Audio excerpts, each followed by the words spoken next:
He came in every Thursday at 6:37 p.m., right before closing. Same wrinkled shirt, same quiet shuffle. He'd buy the same things too: bread, milk, canned soup, a few bananas. Always short by a few dollars. Always apologetic.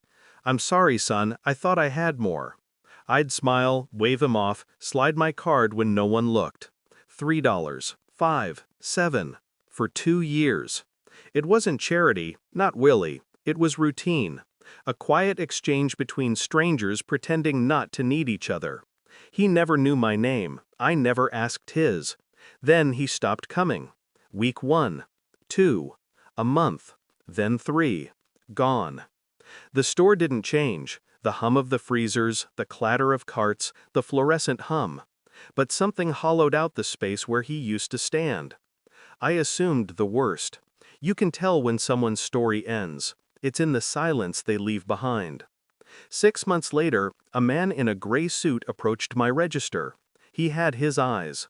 Same tired kindness buried behind years of something unsaid.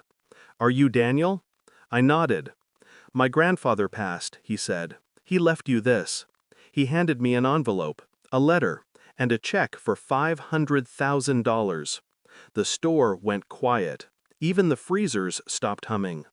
That was the moment everything began to feel wrong. The handwriting was neat, deliberate, like someone who had practiced every word 1,000 times. He thanked me, said I reminded him of someone, said I had given him something no one else ever did: dignity. And then, near the end, "I'm sorry for what my son did." I read that line 12 times. The words blurred. My stomach turned to ice. What his son did? The man in the suit, his son, had eyes too calm for grief, too rehearsed.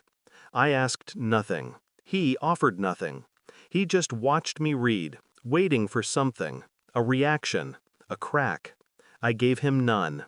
He left, leaving me with a letter that felt heavier than the check. I stared at the name on the signature: Arthur Whitman. Whitman, the owner of the grocery chain? My employer. And suddenly I remembered something. A rumor whispered months ago. A scandal buried by money and silence. A child, abandoned, hidden, bought off. I folded the letter and put it in my locker. I didn't cash the check. Not yet. Because that line, "I'm sorry for what my son did," wouldn't stop echoing. I started quietly. Phone records, employment files, company archives. Arthur Whitman had a son, Charles, CEO, polished, respected, the same man who had handed me the envelope. I found an old article, a blurred photo of a young woman holding a baby, unwed mother. Settlement reached, no follow-up, no name. My mother's face flashed in my mind, the tired smile, the empty explanations when I asked about my father. Every detail aligned too easily. Same year, same city. Coincidence or confession? I ordered a DNA test. Quietly. Hair from my mother's brush, a coffee cup Charles had left behind on the counter when he delivered the envelope. I waited. Days stretched into weeks. Work became mechanical. Customers, barcodes, beeps. But my mind ran on a different rhythm. Every transaction felt like counting down to something inevitable. At night, I'd take out the letter, read the same line again. "I'm sorry for what my son did." The words started to feel personal, like a whisper from the grave. I didn't want it to be true, but deep down, I already knew. The results came in on a Thursday. Fitting. I opened the envelope in the break room, the smell of detergent thick in the air. My hands didn't shake. I'd already lost the right to feel surprise. 99.98% match. Charles Whitman, my father. The man who'd handed me $500,000 to erase his guilt. I sat there for a long time, thinking about the years of quiet hunger, my mother's long hours, the way I'd paid strangers' debts, hoping it meant something. Now I understood why Arthur's eyes had softened every time he saw me. He'd recognized me. His son's secret. His own unfinished confession.